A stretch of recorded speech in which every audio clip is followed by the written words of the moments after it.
Elas são misteriosas. Alguns as consideram estranhas, outros as reverenciam, poucos as compreendem. Por causa de suas crenças, milhares foram mortas e torturadas. Elas são as bruxas. Muitas vezes eram queimadas em grupos. Desde a antiguidade, as bruxas são vistas como seres do mal. Vou pegar você, querida. Hollywood usou a imagem das bruxas como um modo de contar histórias fantásticas. Mas as bruxas de hoje dizem que essas histórias não são verdadeiras. Pensam que sacrificamos gatos no quintal e que rezamos para o diabo. Os rituais misteriosos provocaram debates políticos.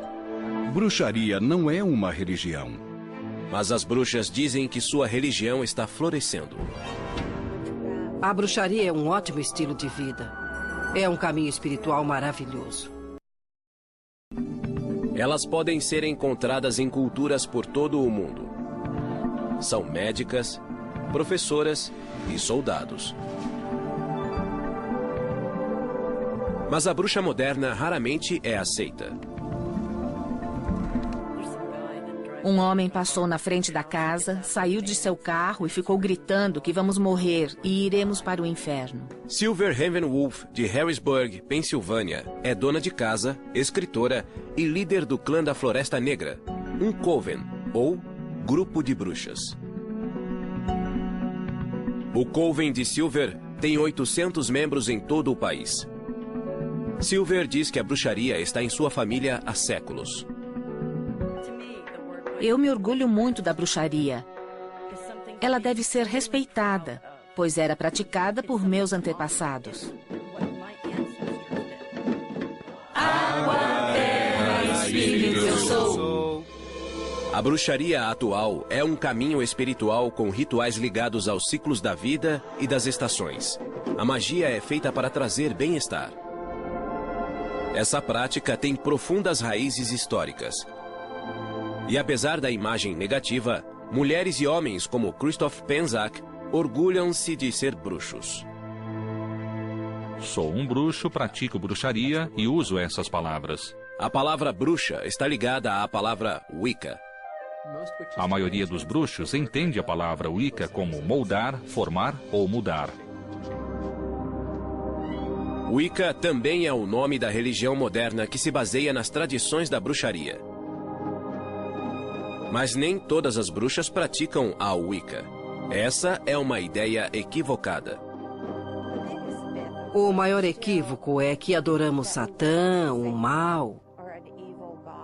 Nem sabemos quem ele é e não temos uma divindade do mal. O caminho da bruxaria data de mais de 2000 anos. O caminho da bruxaria. Na época céltica, na Europa, as bruxas celebravam a terra e rezavam para as forças da natureza. Elas eram curadoras hábeis que usavam ervas e poções. Elas tinham um toque de cura, no sentido em que hoje entendemos essa expressão. Essas curadoras hábeis eram temidas e reverenciadas. Existe um paradoxo interessante em relação à cura. O poder de curar é também o poder de prejudicar as pessoas. No início do cristianismo e na Idade Média, a bruxaria continuou popular. E na Europa, as bruxas conviviam em paz com os cristãos. Se seu filho estivesse doente e alguém dissesse que o curaria espiritualmente, você não faria muitas perguntas.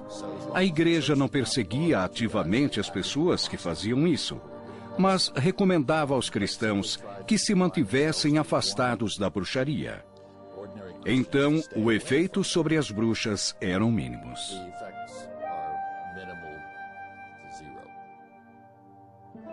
Em 1231, a Igreja Católica Romana criou a Santa Inquisição para capturar heréticos. No século XIII, as autoridades cristãs reprovaram a bruxaria, pois acreditavam que as bruxas adoravam o demônio.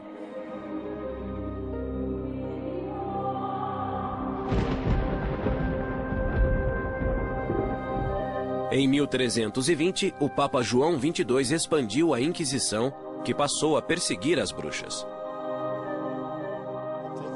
É um grande salto passar da crença que os heréticos ligavam-se ao demônio para a afirmação de que a magia sobrenatural estava associada ao diabo e era tão perigosa quanto a heresia. Durante o século XIV, os caçadores de bruxas perseguiam as adoradoras do diabo. Milhares de pessoas, na maioria mulheres, foram enforcadas ou queimadas. Em 1486, 2 monges dominicanos publicaram o Malleus Maleficarum, o Martelo das Bruxas.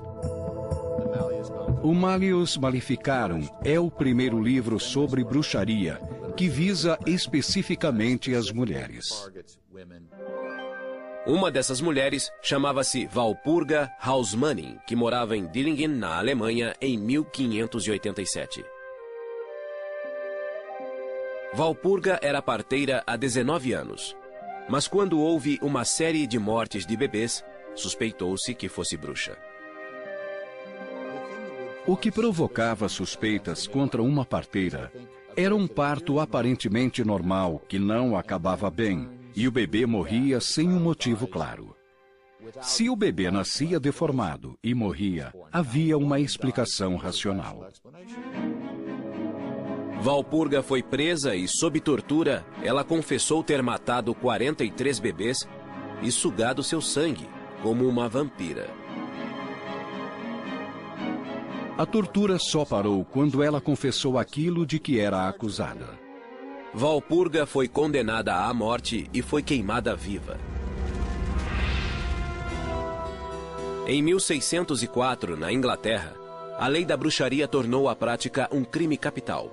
Ironicamente, na mesma época, as bruxas apareciam no palco do Teatro Globe, em Londres.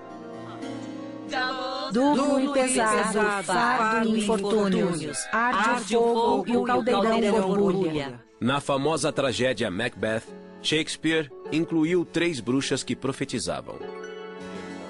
E isso tornou possível contar uma história interessante em que acontecem coisas incríveis e dar uma explicação plausível para esses acontecimentos.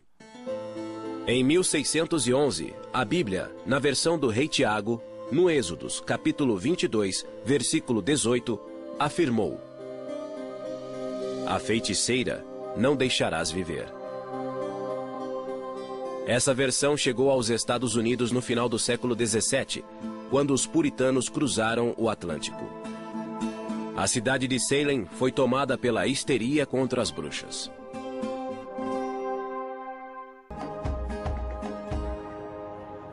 Hoje, Salem atrai milhares de visitantes na época do Halloween para o festival Acontecimentos Assombrosos.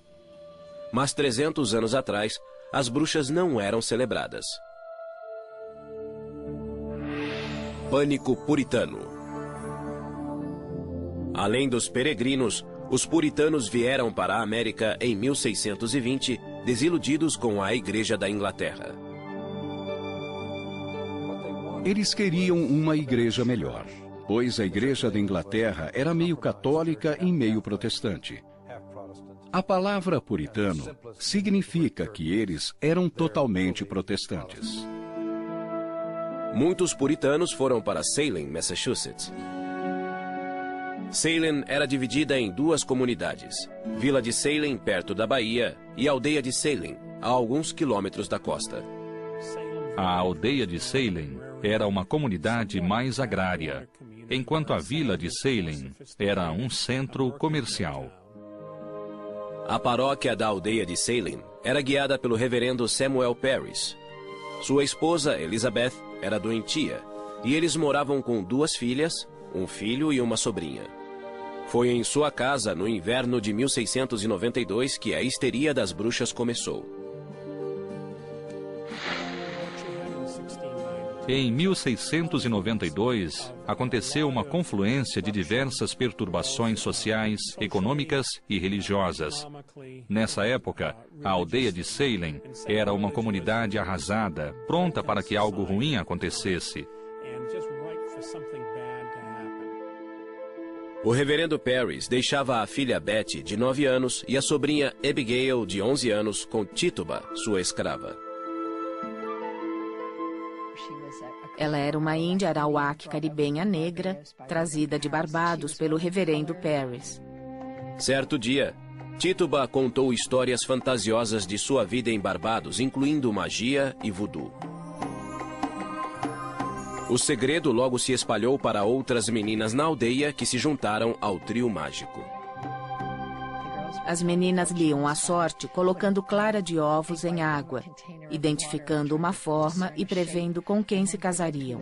Isso era contrário à crença puritana. Um pouco depois, Betty e Abigail começaram a agir de modo estranho e a entrar em transe. O médico da aldeia não encontrou motivo físico e afirmou que era espiritual, um trabalho de bruxaria. Esse diagnóstico combinava com a crença puritana de que os espíritos vivem em uma realidade invisível.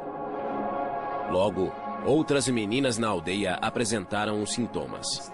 Em vez de separá-las, eles as colocaram juntas, o que foi uma ideia ruim. É como uma reação em cadeia. Assim que uma tinha Para o reverendo sintoma, Parris, o demônio as chegara outras a a Salem. imitavam. Ele pressionou Abigail e Betty, e elas acusaram Tituba. Em 29 de fevereiro de 1692, os juízes da vila de Salem acusaram Tituba de bruxaria. A princípio, ela negou, mas depois fez algo que trouxe terror à aldeia. Ela confessou. E isso mudou completamente a situação. Por que ela fez isso? Talvez o reverendo Parris tenha decidido espancá-la. Talvez ela tenha percebido que esse era o único modo de evitar a forca. Todos tinham pecados secretos.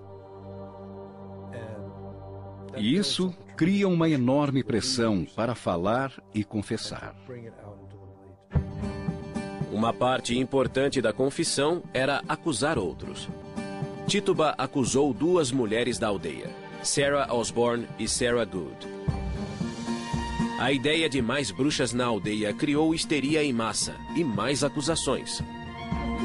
Alguns homens foram acusados, mas a maioria era de mulheres. Na visão patriarcal, as mulheres eram criaturas irracionais que tendiam a se ligar ao demônio. Bride Bishop, abra a porta! Muitas temiam a batida à porta. As acusadas eram tiradas de casa e levadas ao centro da aldeia para serem julgadas. Os juízes perguntavam: você assinou um pacto com o diabo? Isso significava rejeitar o cristianismo? Foi ao bosque para ser batizada? Os juízes deviam encontrar provas que identificassem uma bruxa. Usavam parteiras para examinar o corpo da mulher em busca da marca do demônio. A mulher era despida, e isso era humilhante para uma puritana. O interessante é que, às vezes, as parteiras encontravam as marcas. Outro teste usava água. Pensava-se que, por ser pura, a água rejeitaria uma bruxa. Se flutuasse, ela era culpada. Se afundasse, seria inocente. Até o verão de 1692, cerca de 200 pessoas, entre homens e mulheres, haviam sido acusados de bruxaria.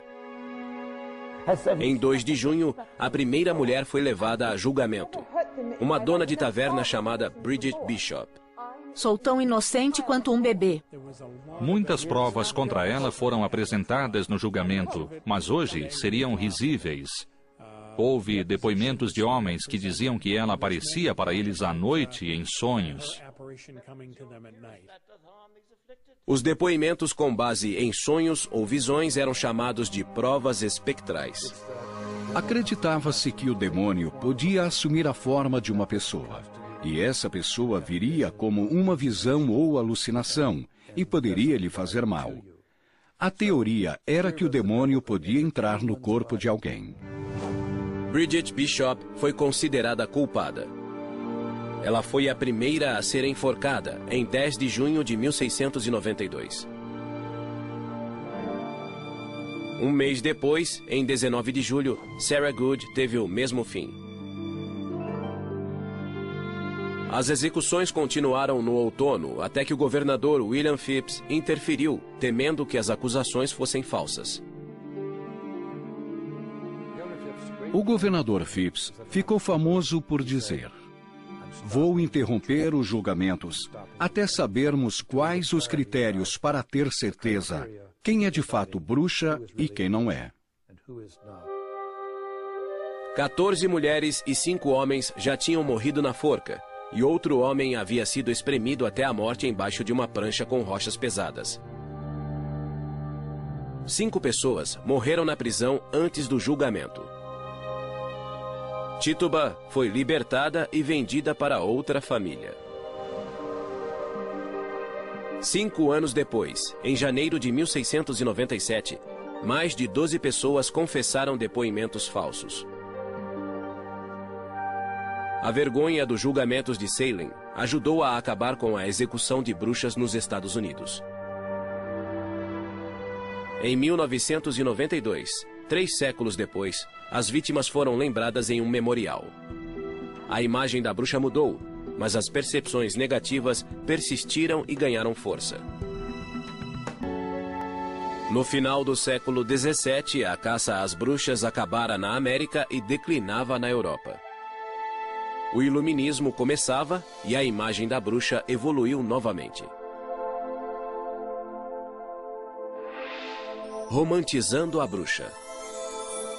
O século XVIII trouxe o fascínio pela ciência e a racionalidade. Era ridículo acreditar em bruxas que voavam e em bruxarias. No século XVIII, as autoridades disseram que a bruxaria era impossível, na tentativa de persuadir as pessoas a não temerem as bruxas. A lei inglesa refletiu a mudança. A Lei da Bruxaria, de 1736, anulou a lei anterior e afirmou que quem dissesse lançar feitiços seria multado ou preso como falsário. Na Alemanha, a última execução foi em 1775 e na Suíça, em 1782.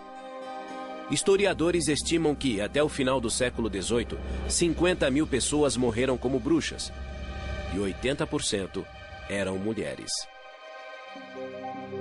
Durante o século XIX, as classes cultas consideravam a bruxa como uma zombaria. Em vez de alguém que voava e fervia bebês em reuniões noturnas, a bruxa passara a ser uma criatura ridícula, com um chapéu velho e pontudo. A literatura infantil ajudou a transformar a bruxa em uma mulher tola e doente. Mas mesmo assim, as bruxas continuaram a assustar, especialmente no Halloween. O Halloween veio do antigo festival cético Samhain, que celebrava a colheita e honrava os mortos. O folclore transformou essa celebração em um festival assustador, no qual as bruxas ficavam à solta. A bruxa má, com o rosto verde, continuou a ser popular e voou até o século XX.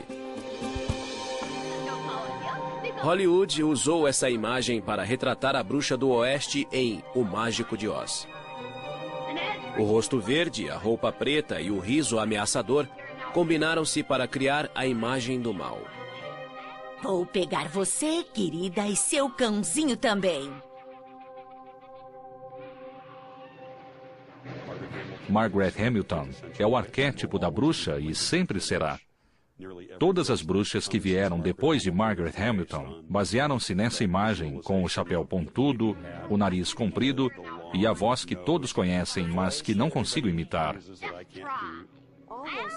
Tudo isso é negativo. Nos dá uma imagem ruim e deprecia nosso valor. Bruxas modernas como Laurie Cabot sentem-se ofendidas com esses estereótipos populares. Laurie mora em Salem, Massachusetts, e veste as roupas tradicionais negras em público. É assim que ela honra as deidades respeitadas pelas bruxas, masculino e feminino, o deus e a deusa. Fiz um voto à deusa de usar as roupas negras e o pentagrama para sempre, em sua honra. Para Laurie, Ser uma bruxa é uma jornada espiritual guiada por uma antiga tradição. A bruxaria é um bom modo de vida e um caminho espiritual, um caminho científico, que é igual ou superior a todas as outras religiões. Laurie Cabot é conhecida como a bruxa oficial de Salem, Massachusetts. Ela recebeu esse título em 1977, quando o governador Michael Dukakis premiou-a por seu trabalho beneficente. Quando se candidatou a presidente em 1988, Dukakis foi criticado por seu gesto. Ele se arrependeu muito de ter usado a palavra bruxa. Talvez tenhamos prestado um serviço ao país. Laurie Cabot nasceu em 1933 em Wewoka, Oklahoma. Ela diz ter dons de vidência desde criança. Eu conseguia prever o futuro. E meu pai dizia, deve haver uma ciência por trás disso. Então, começamos a pesquisar em bibliotecas. Quando Laurie tinha 11 anos, a família mudou-se para Boston, onde ela e a mãe conheceram uma bibliotecária chamada Felicity. A bibliotecária percebeu algo familiar em Laurie e revelou um segredo pessoal. Ela murmurou, sou uma bruxa de Kent, Inglaterra, e acho que sua filha é uma bruxa. Minha mãe só fez, pois não sabia o que pensar. Felicity ofereceu-se para ensinar Laurie. A mãe de Laurie aceitou e foi com a filha até a casa de Felicity. Aos 16 anos, Laurie terminou seu treinamento, mas ainda manteve sua identidade de bruxa em segredo. Laurie gostava de se apresentar em público e aos 18 anos tornou-se bailarina.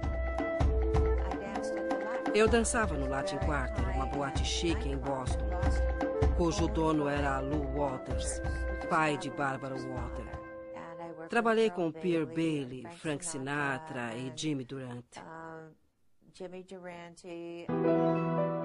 Quando ficou noiva, ela hesitou em contar ao noivo que era bruxa e preferiu dizer que era vidente.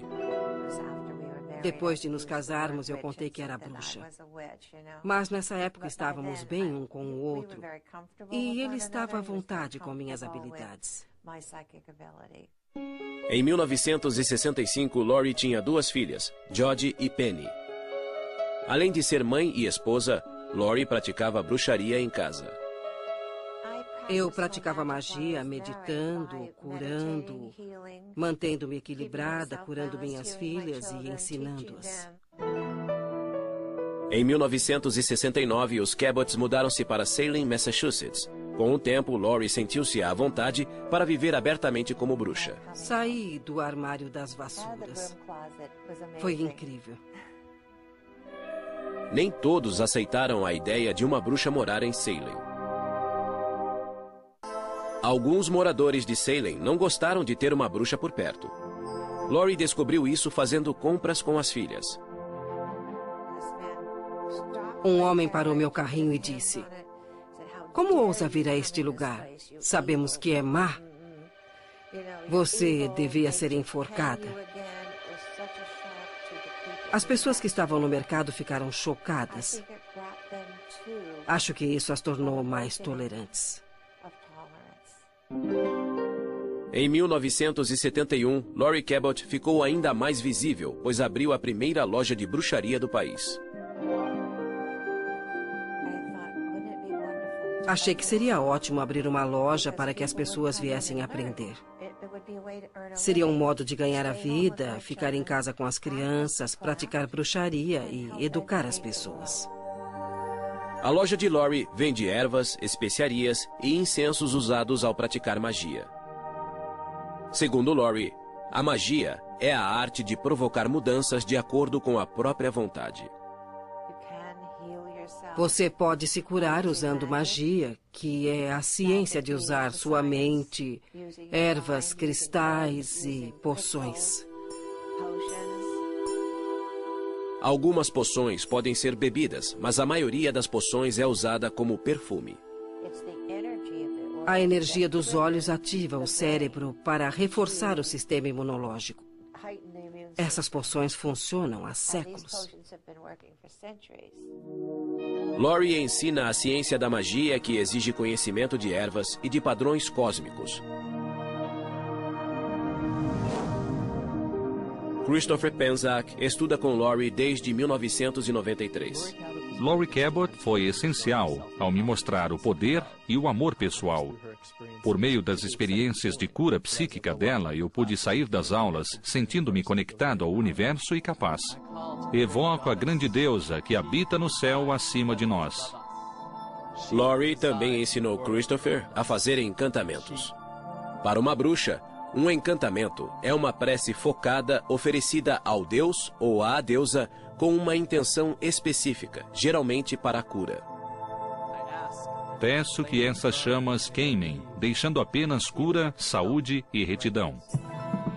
Desde 1995, Christopher dedica sua vida à magia. Ele ensina bruxaria e escreveu mais de 12 livros. Ele diz que é um bruxo, ao contrário da crença popular de que os homens são feiticeiros. Acreditamos que a palavra feiticeiro tem uma relação com a palavra traidor. Então, não gostamos dela. Sou um bruxo, pratico bruxaria e prefiro essas palavras. Christopher e Laurie acreditam que existe magia em todas as pessoas. Todos têm dons mágicos, todos têm talentos, mas é preciso tempo e treinamento para levar uma vida mágica. A vida mágica inclui a celebração de 8 festivais sazonais, chamados de sabás, que representam nascimento, morte e renascimento na natureza. Imbolc é celebrado em 2 de fevereiro e representa o fim do inverno e a chegada da primavera no hemisfério norte.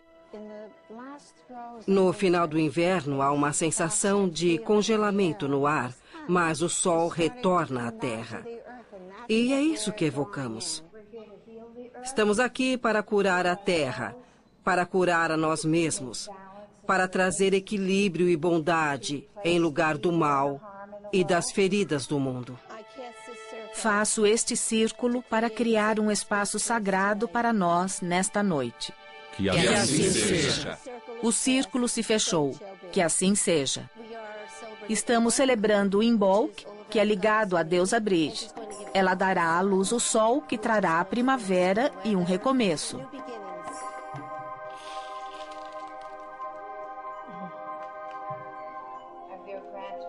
Recebemos os dons do fogo, espírito, amor e cura. Todas as artes mágicas. Usamos sementes de girassol. O que é melhor que o sol voltando à terra? Tomamos essas sementes e as levantamos sobre a cabeça. Esperamos que renovem a terra.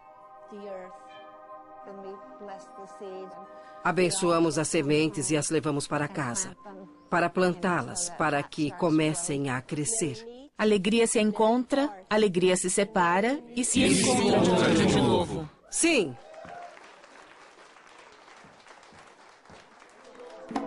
Ao celebrar Imbolc e a primavera, Laurie e os bruxos têm a sensação de renascimento e equilíbrio.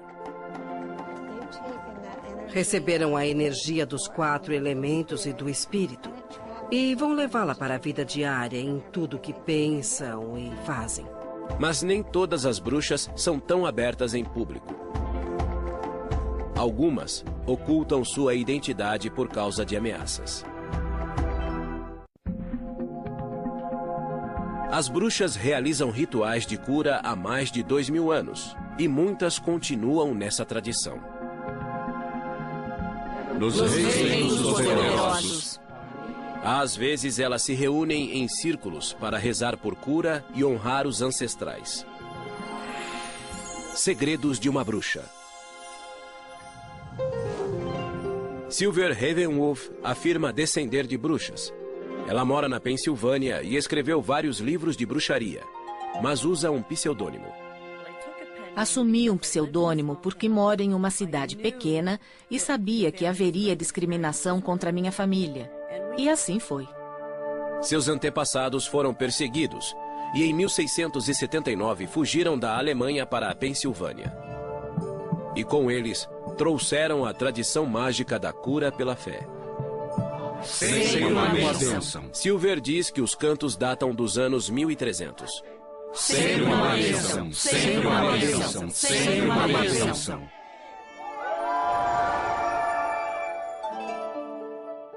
Silver nasceu em 1956 e cresceu ouvindo histórias sobre bruxaria. Mas a mãe de Silver era protestante e criou a filha em sua religião. Silver nunca se considerou cristã devota, mas acredita no poder da magia. Quando criança, ela fazia encantamentos com seu brinquedo favorito. Eu tinha um fantoche que usava para fazer pedidos que sempre aconteciam. Isso me assustou e parei de usá-lo. Silver foi influenciada pela famosa série de TV dos anos 60, A Feiticeira. Eu queria ser Samantha e mexer o nariz para limpar a casa. Elizabeth Montgomery era linda e não se parecia em nada com a imagem popular de uma bruxa com que estamos acostumados. Era uma história de alguém que tentava viver em um mundo onde era completamente diferente dos outros. Era assim que Silver se sentia. Aos 16 anos, ela viajou para a Espanha com sua classe de espanhol no ensino médio.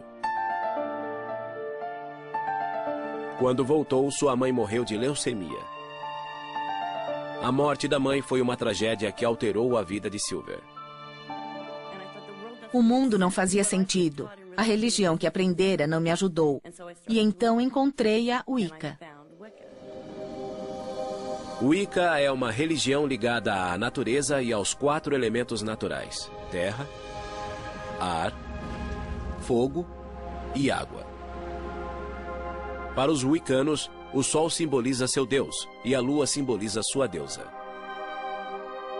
A Wicca baseia-se em ritos pagãos europeus e chegou aos Estados Unidos nos anos 50. Gerald Gardner, um funcionário público inglês, popularizou-a com o livro Bruxaria Hoje. O livro foi publicado em 1954, 3 anos depois da anulação da lei que multava ou prendia quem evocava espíritos ou fazia encantamentos. Gardner pesquisou rituais pagãos que reconheciam um deus da terra e uma deusa-mãe. Era moda nos anos 60, pois era contra a cultura. Se o cristianismo medieval era a opressão da igreja cristã, a bruxaria era a resistência clandestina. Os wiccanos são um subgrupo das bruxas, mas nem todos se consideram bruxos. Tanto a Wicca quanto a bruxaria reconhecem a lei tríplice. Na Wicca dizemos que tudo que você fizer voltará para você 3 vezes. Não há perdão para os pecados. Você é responsável. Silver diz que a Wicca permitiu-lhe explorar a ciência da magia e fazer mudanças positivas.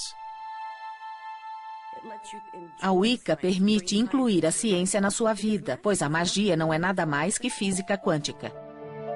Ela estudou física quântica para descobrir a relação entre energia e matéria. Eu era uma bruxa solitária e praticava sozinha, sem treinamento. Eu voava com autoconfiança mágica. Em 1980, Silver conheceu Irvin McCormick, apelidado de Mick. Os dois se apaixonaram e casaram, e Mick aprendeu Wicca com a esposa. Tiveram 4 filhos, e a princípio guardaram segredos sobre sua religião, mas os vizinhos descobriram. Pensam que sacrificamos gatos no quintal e que rezamos para o diabo. Silver decidiu praticar a religião abertamente para que vissem que não causava danos. Os wiccanos acreditam que a energia que existe em tudo pode ser dirigida pelos cantos e rituais. Terra, espírito, eu sou. Alegria! Eu sou. Fogo, eu sou. Silver dedicou-se totalmente à bruxaria para escrever um livro para iniciantes. Em 1993, Voando em uma Vassoura de Prata foi publicado e teve sucesso. Silver é a líder do clã da Floresta Negra, um coven, ou grupo de bruxas da mesma tradição. Trabalhamos juntos. Há mais poder em um grupo quando se faz magia para uma pessoa. Guardiãos do Norte, elemento terra. Pedimos que as energias da Terra venham, nos ajudem e nos guiem no que estamos fazendo no ritual. Silver usa a magia de seus ancestrais para murmurar preces de cura. Funciona se murmurar cantos silenciosos que ninguém ouve. Você sabe o que diz, mas nem a pessoa com quem trabalha ouvirá. Rezo por minha mãe. Peço que os espíritos aliviem a dor e o sofrimento que ela suporta há bastante tempo. Não adoramos o demônio. Tem a ver com cura, com amor e luz e como respeitar a Terra. A filha de Silver, Felin, é parte do Coven e é sargento do exército. A médica de 25 anos diz que foi discriminada por ser bruxa. Não é que o exército trate mal as bruxas, mas algumas pessoas têm dificuldade para conviver com quem é diferente deles. Mas uma viúva wicana acha que os militares foram injustos. E sua campanha por liberdade religiosa chamou a atenção de George Bush e da imprensa.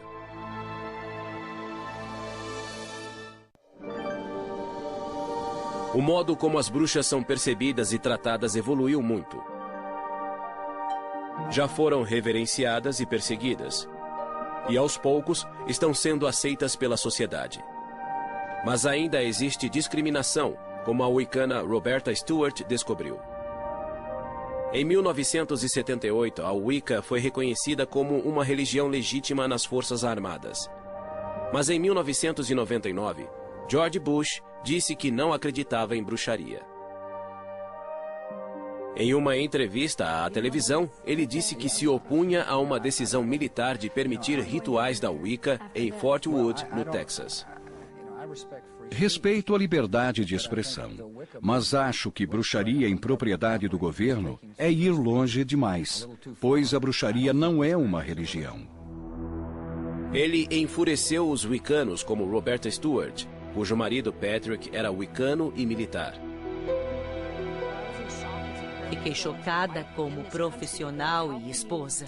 Como ele pôde fazer isso a uma fé e aos soldados? Em 25 de setembro de 2005, Patrick Stewart estava em um voo de rotina sobre o Afeganistão.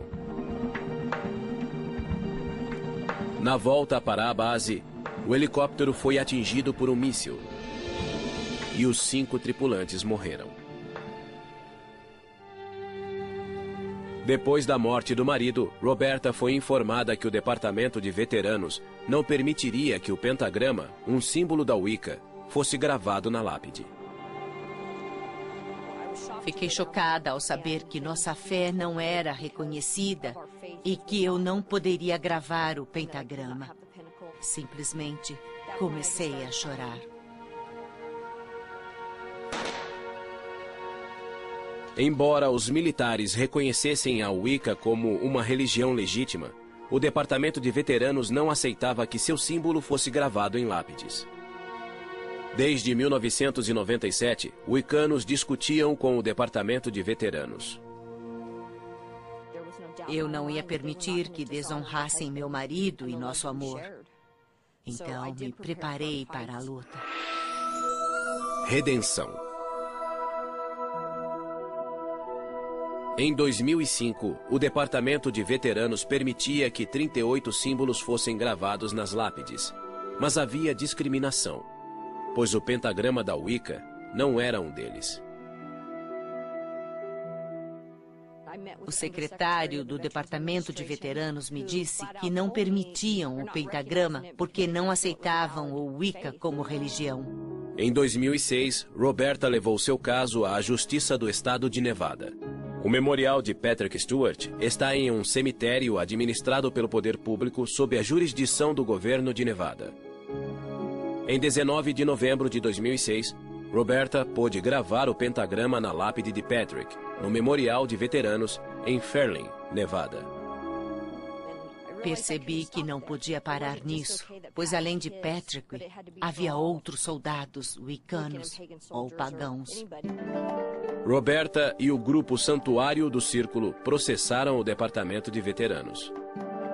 Em 23 de abril de 2007, o departamento concordou em incluir o pentagrama entre os símbolos aceitos. Por fim, Roberta recebeu um telefonema do presidente Bush. Ele se desculpou e fez comentários sinceros, dizendo que nunca negaria a liberdade de religião a um soldado. Isso encerrou o caso para mim. Os wiccanos de todo o país celebraram essa vitória que reafirmou a liberdade de religião para os militares. Aquela lápide, aquele soldado e os outros que morreram por nós deram uma contribuição enorme ao país e à nossa fé. Simplesmente enorme. Desculpe. Sinto um pouco de paz por saber que ele não morreu só pela guerra, mas morreu por uma causa e por nossa fé. Apesar da maior aceitação das bruxas, a cultura popular ainda é ambivalente diante delas. Em 1999, o filme A Bruxa de Blair as retratou como assustadoras. O público não vê uma bruxa nesse filme. Praticamente não se vê nada, além de movimentos de câmera. Mas o que funcionou nesse filme foi o medo do desconhecido. A série de TV Charmed evocava a imagem da mulher forte e independente que também era bruxa. Barry Spelling criou uma história interessante com bruxas boas, mas elas também eram muito atraentes. Muitas bruxas sentem-se incompreendidas e esse é o tema central do musical Wicked. Na verdade, nenhuma das bruxas é má. Uma delas está um pouco perdida, e Elphaba só quer amor e aceitação porque é verde em um mundo em que os outros não são. Embora a bruxa continue a ser verde nos mitos antigos e na cultura moderna, as bruxas reais dizem que não existem bruxas más. Não é preciso fazer o mal para que as coisas aconteçam ou sejam corrigidas. Podemos neutralizar o mal e nos proteger. Por que seríamos más? As bruxas de hoje trabalham para que a palavra bruxa soe positivamente. Ser uma bruxa me dá força e faz com que eu me sinta bem. Isso me traz tanta energia que sinto que posso fazer qualquer coisa. A bruxaria é uma tradição sagrada. Desejo que essa visão seja divulgada e não sejamos mais considerados maus. As pessoas precisam entender que isto é real e sério. E que podemos beneficiar a humanidade, mudar o mundo, curar as pessoas e curar a Terra por meio da magia.